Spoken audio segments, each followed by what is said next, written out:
I feel like making someone else do some work for a while. So let's look at Symfony's code generation tools. The first thing we need our app to do is let users create, view, update, and delete events.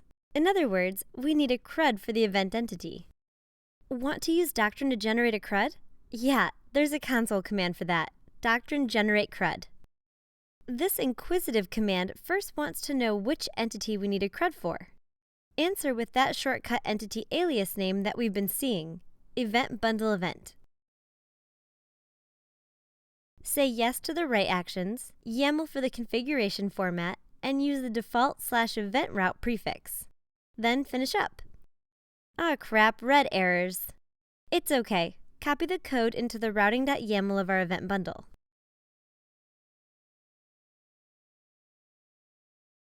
The generation tasks tried to put this in there for us, but we already had something in this file, so it panicked. We now know this is a routing import, which loads a brand new event.yaml file.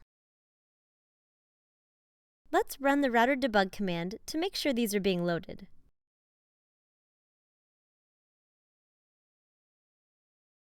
Check out the main app-config routing.yaml file.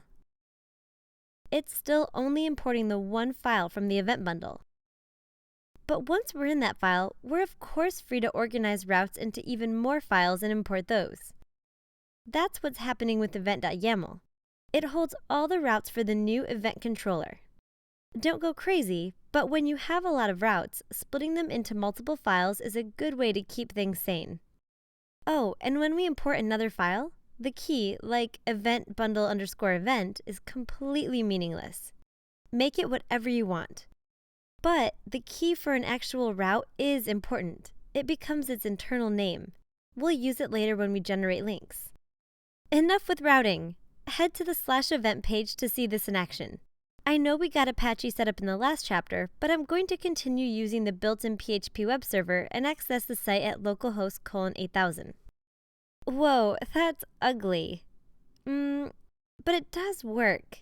We can add, view, update, and delete events. Easy.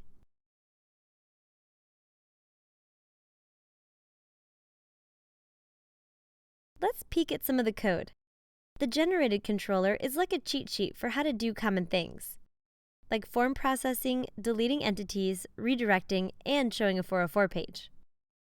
For example, show action uses the ID from its route to query for an event object. If one isn't found, it sends the user to a 404 page by calling create not found exception and throwing the result.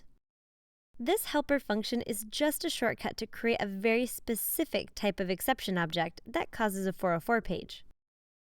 If we do find an event, it's passed to the template and rendered. Take a few minutes to look through the other parts of the controller.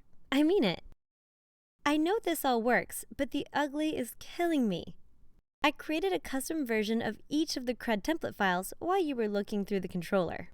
You can find these in the resources directory of the code download for this screencast. I already moved that directory from the code download into my project. If you think that the new template files probably extended a layout file, gold star. But I can't make it that easy. Instead of extending the base.html.twig file we're familiar with, each extends event bundle : layout.html.twig. Let's create this template. The middle piece of the three-part template syntax is missing, which tells us that this will live directly in the resources views directory of our bundle, and not in a subdirectory. Inside the new template, simply extend base.html.twig. Now we have a template hierarchy. Index.html.twig extends layout.html.twig, which extends base.html.twig. This is awesome, because all of the new templates extend layout.html.twig. So if we want to override a block for all of our event pages, we can do that right here. Let's try it. Set the title block to events. Now we have a better default page title for every event page. Of course, we can still override the title block in any child template. Template inheritance, you're awesome. This 3-level inheritance is definitely not required. Keep things simple if you can. But if you have many slightly different sections on your site, it might be perfect. look back at the routing.yaml file in our bundle. You're smart, so you probably already saw the prefix key and guessed that this prefix is all the imported route URLs with /event. This is a nice little feature. Now kill it! With this gone, the events will show up on the home page. Remove the /event from the URL in your browser to see it.